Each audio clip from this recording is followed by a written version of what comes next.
On the 6th of August, 1945, the world changed forever. In less than a second, an entire city vanished beneath a blinding flash of light.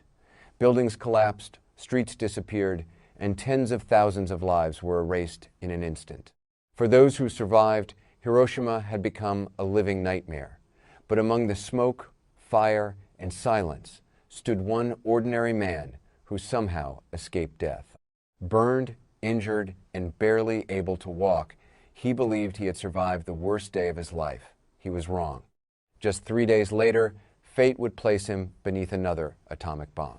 This is the extraordinary true story of Tsutomu Yamaguchi, the only officially recognized man to survive both the atomic bombings of Hiroshima and Nagasaki. The year was 1945. After nearly 6 years of brutal war, the Japanese Empire was collapsing. Cities had already been destroyed by conventional bombing raids, food was becoming scarce, and millions of families lived every day wondering if tomorrow would be their last. Yet despite the fear, life continued. People still went to work. Children still attended school. Factories continued producing equipment for the military, hoping that somehow Japan could survive what seemed inevitable. Tsutomu Yamaguchi was 29 years old and worked as a marine engineer for Mitsubishi Heavy Industries. Like thousands of other engineers, he had been sent away from home to complete an important project in Hiroshima. For several months, he worked long hours designing oil tankers that Japan desperately needed during the war. Every day he dreamed about returning home to Nagasaki, where his wife, Hisako, and their infant son were waiting for him. Finally, after months of exhausting work, his assignment was complete. He packed his belongings and prepared to catch the train home the following morning. He believed this would be his final day in Hiroshima. He had absolutely no idea that history had chosen him for something unimaginable. On the morning of the 6th of August, 1945, Hiroshima woke under clear blue skies. The weather was calm, and for many residents, it seemed like another ordinary summer morning. Workers hurried toward factories. Shopkeepers opened their stores. Children prepared for school. No one knew that high above them, a single American B-29 bomber called Enola Gay was approaching the city carrying the most powerful weapon the world had ever seen. At exactly 8:15 in the morning, Tsutomu was walking toward the Mitsubishi shipyard when he heard the distant sound of aircraft engines. Looking into the sky, he noticed a lone bomber flying overhead. Air raid sirens had sounded many times before during the war, but because only one aircraft appeared, most people believed there was no immediate danger. Tsutomu looked up for only a moment. Then the world exploded. A blinding white flash swallowed the sky. The light was brighter than the sun itself.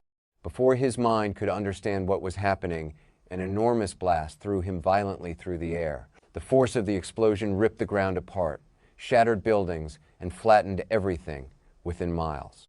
Windows exploded into razor-sharp fragments. Roofs disappeared. Steel twisted like paper. Thousands of human lives ended in less than a second. Tsutomu crashed into a nearby ditch. His ears rang with unbearable pain. He could barely hear anything except a loud, endless buzzing. The left side of his body had been burned by the intense heat, and his face was covered in cuts from flying glass. Smoke and dust filled the air so completely that daylight disappeared. For several moments, he believed he had gone blind.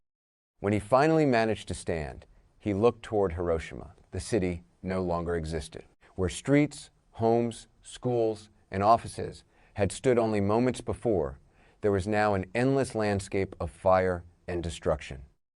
Buildings had collapsed into mountains of broken concrete.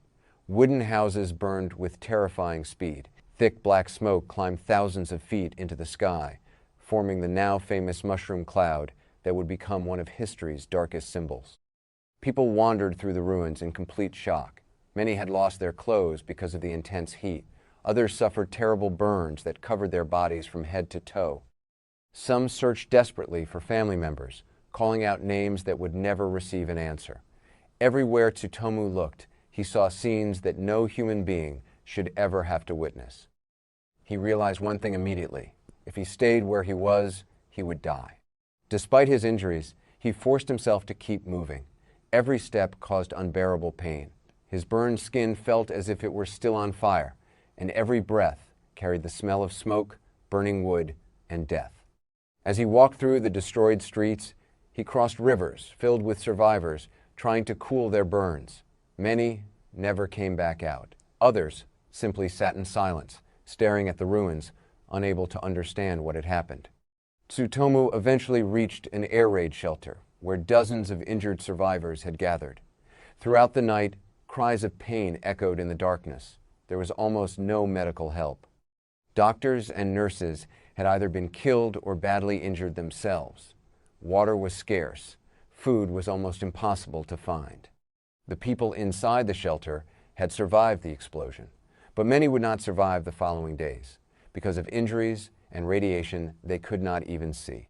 As morning arrived on August 7, Tsutomu made a decision that seemed almost impossible.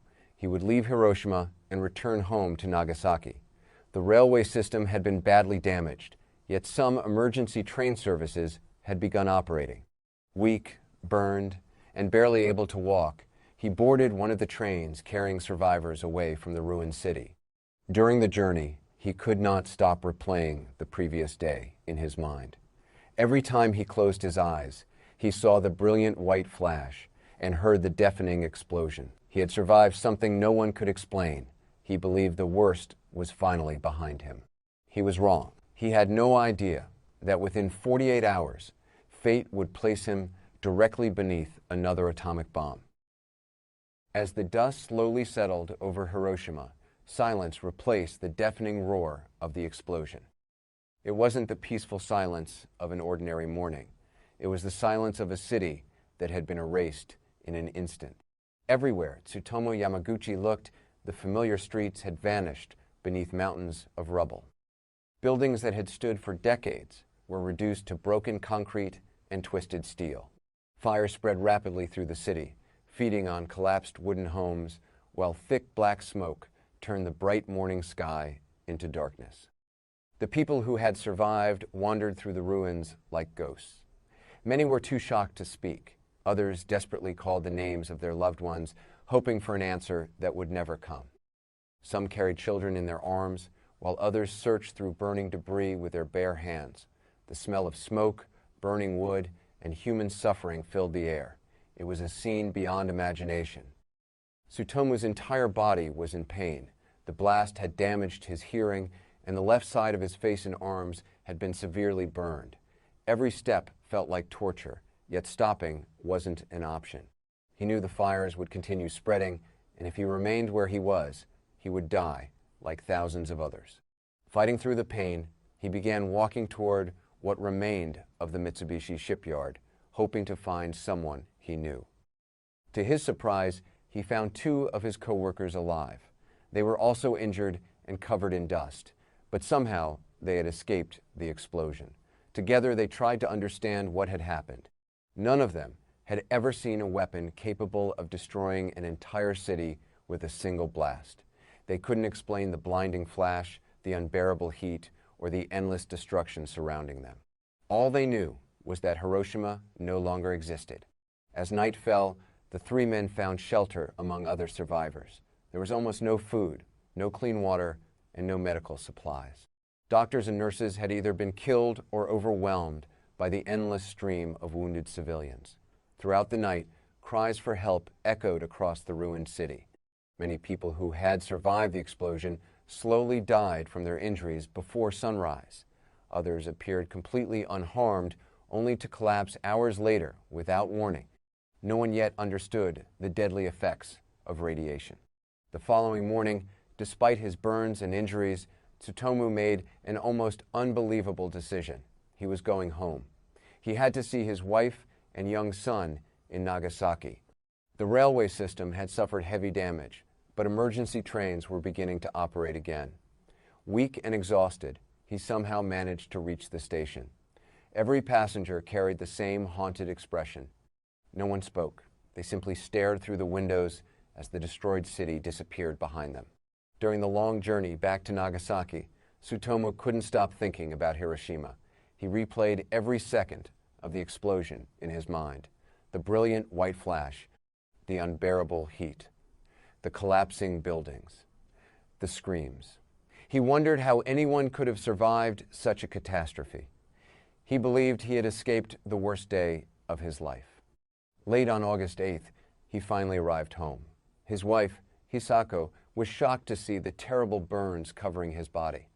At exactly 11:02 a.m., on the 9th of August, 1945, a second American B-29 bomber appeared over Nagasaki.